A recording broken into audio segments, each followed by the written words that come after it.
Gabriel Marquez'in Kırmızı Pazartesi adlı kitabı herkesin bildiği ama kimsenin engel olmadığı cinayete konu olan ödüllü bir yapıt. Aslında İsrail'in İran'a saldırısı da buna benziyor. İsrail'in vuracağı kesindi ama zamanı ve boyutu kestirilemiyordu. İsrail, Amerika ve İran arasındaki nükleer müzakereler bitmeden saldırıyı başlattı. Gece yarısı başlayan İsrail operasyonunda İran Genelkurmay Başkanı ve üst düzey generaller yatak odalarında vuruldu. Nükleer silahlar için çalışan çok sayıda bilim adamı da hayatını kaybetti. Olay henüz çok sıcak.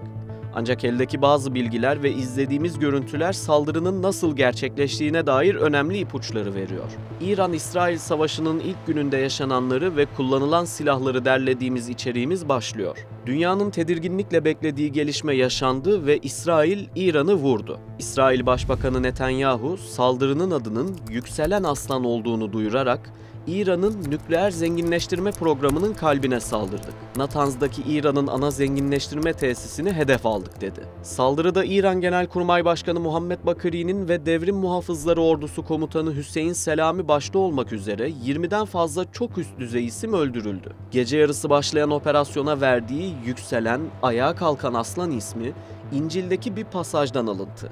Çevirisi yaklaşık olarak halk dişi bir aslan gibi ayağa kalkıyor. Avını yiyip bitirmedikçe, kurbanlarının kanını içmedikçe rahat etmeyen bir aslan gibi anlamına geliyor. Elbette yaşananları çok farklı başlıklar üzerinden değerlendirmek mümkün. Ancak biz bu bölümümüzde İsrail'in hangi silah sistemlerini kullandığını anlatmak istiyoruz. Aslında İsrail'in operasyonunu hava kuvvetleri ve Mossad alt başlıklarında incelemek daha doğru. Bu nedenle önce İsrail Hava Kuvvetleri'ne kısaca bakalım, ardından Mossad'a geçelim. İsrail Hava Kuvvetleri'nin bu saldırılarda F-16, F-15 ve F-35 savaş uçaklarını kullandığını biliyoruz. İran ve İsrail arasında 1200 kilometreden fazla mesafe var. Tabii akla gelen ilk soru, menzil sorunu nasıl aşıldı oluyor? Tel Aviv bu iş için yakıt ikmal uçaklarına güveniyor. Hava Kuvvetleri'nin elinde Boeing 707 ve C-130 uçakları üzerinden devşirilen tanker uçakları var. Bu sistemler yaşlı ve modern sistemlere kıyasla kısa menzilli olmalarına rağmen İsrail için stratejik birer varlık. Bunu yakın geçmişte Yemen'deki hava operasyonlarında ispatladılar. Ayrıca İran'a yapılan son operasyonda İsrail savaş uçaklarının Suriye semalarında yakıt ikmali yaptığı anlar da medyaya yansıdı. Elbette tanker uçakları tek başına yeterli değil. Bu noktada diğer bir unsur da yakıt tankları. İsrail kısaca CFT olarak bilinen gövde üzeri yakıt tanklarını uzun yıllardır kullanıyor. Kanat altında ve gövdede taşınan harici yakıt tanklarının aksine bu tanklar adeta uçağın üzerine giydiriliyor. Bu nedenle daha az sürüklenme kuvveti oluşturuyor. Günümüzde İsrail F-15 ve F-16'ları CFT taşıyabiliyor. Bununla da yetinilmiyor. Operasyona katılan uçaklar harici yakıt tankları taşıyor. Şimdilik F-35 savaş uçaklarının operasyonda harici yakıt tankı kullanıp kullanmadığını bilmiyoruz. Bununla birlikte savaş yükü taşıyan bir F-35 1200 kilometre uzaktaki bir hedefi vurup geri dönebiliyor. İsrail Hava Kuvvetleri'nin 13 Haziran gecesi Suriye ve Irak hava sahasını kullanarak İran'ın arka bahçesine kadar geldiğini biliyoruz.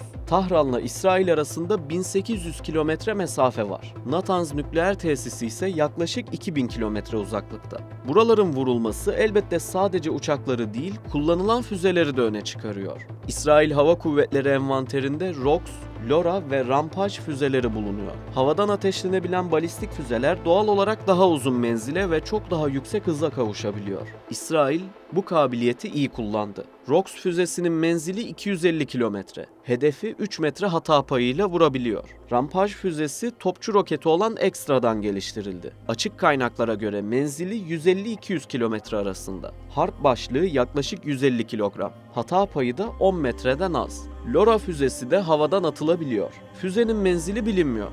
Dairesel hata payı ise 10 metre. 570 kilogram savaş başlığı taşıyabiliyor. İsrail'in elindeki bir başka silahsa Delilah seyir füzesi. Başlangıçta yem olarak tasarlanan füze savaş başlığı eklenerek mini bir seyir füzesine dönüştürüldü. 250 kilometre menzili olduğu konuşuluyor. Harp başlığı 30 kilogram patlayıcı taşıyor. İsrail'in envanterinde çok farklı görevler için tasarlanmış özel füzeler var. Bunlardan bir diğeri Popeye. Türkiye'nin de halihazırda kullandığı bu mühimmatın menzili 150 kilometre. Aslında İsrail Popeye füzesini kullanımdan kaldırmış olsa da füzenin güdüm başlığını kullanmaya devam ediyor. Turbojet motoruyla donatılmış Popeye turbo füzelerinde aynı güdüm başlığı kullanılıyor.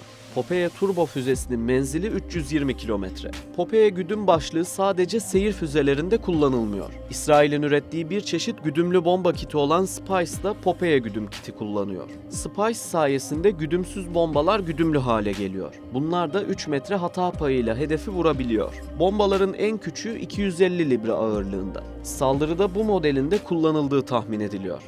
Bombanın 1000 ve 2000 librelik modelleri mevcut. Konu güdümlü bombalardan açılmışken GBU-39 SBD'den bahsetmemek olmaz. İsrail Hava Kuvvetleri'nin paylaştığı videolarda gördüğümüz bombalardan birisi. Türkçe'ye küçük çaplı bomba olarak çevirdiğimiz SDB'nin 2 ayrı versiyonu bulunuyor. GBU-39 sertleştirilmiş gelişmiş gövdesi sayesinde 1 metre kalınlığında çelikle güçlendirilmiş betonu delebiliyor. Bu sayede hangarlarda korunan uçakları vurabiliyor. Bombanın başlığındaki patlayıcı son derece yıkıcı sonuçlara neden oluyor. İran Genelkurmay Başkanı ile Devrim Muhafızları Komutanı'nın evlerinde öldürüldüğü görüntülerde en dikkat çeken ayrıntılardan birisi dairelerin, hatta odaların yüksek isabetle vurulmuş olması.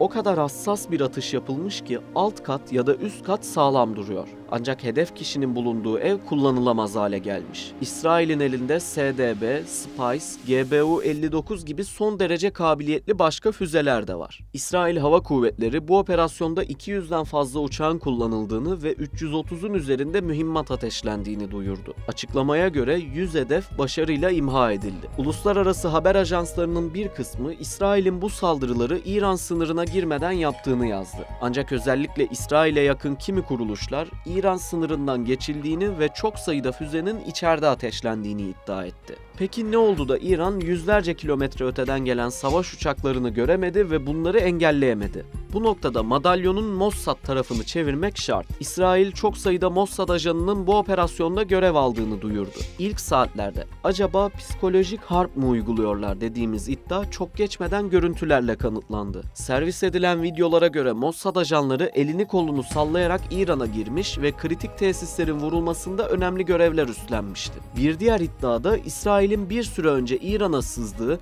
ve burada kamikaze İHA üretim tesisi kurduğuydu. İran'ın içinden kalkan kamikaze İHA'lar İran hava savunma sistemlerini bunlarla vurmuştu. Ancak İran tarafı bunu net bir dille yalanladı. İsrail'in İHA kullanmadığını savundu. Görüntülerde İran hava savunma sistemlerinin özel mühimmatlarla tepeden vurulduğu da dikkatlerden kaçmadı. Bu da akıllara İsrailli ajanların Spike anti-tank güdümlü mermisi kullanmış olabileceği ihtimalini getirdi. Spike, at-unut tipi bir tank savar füzesi. Füzenin 10 kilometre menzili bulunuyor. İsrail'in paylaştığı videolarda kullanılan füzelerin ise 4-5 kilometre menzile sahip model olduğu konuşuluyor.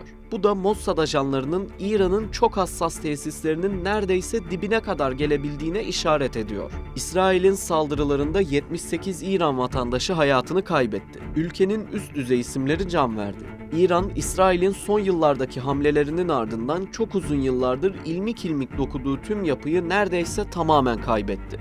Biz bu videoyu hazırlarken İran, İsrail'e karşı bir saldırı başlattı. İsrail Savunma Bakanlığı dahil olmak üzere Tel Aviv'de bazı noktalar vuruldu. İsrail medyası saldırılarda 41 kişinin yaralandığını duyurdu. Belki diğer videomuzda İran'ın saldırısına da yakından bakabiliriz. Ancak sizin düşüncelerinizi merak ettiğimiz bazı konular var. Sizce İran üst düzey isimlerini neden koruyamıyor? İsrail'in saldırıları bir istihbarat başarısı mı yoksa İran'ın başarısızlığı mı? Tüm bu yaşadıklarımızı Türkiye açısından nasıl yorumluyorsunuz?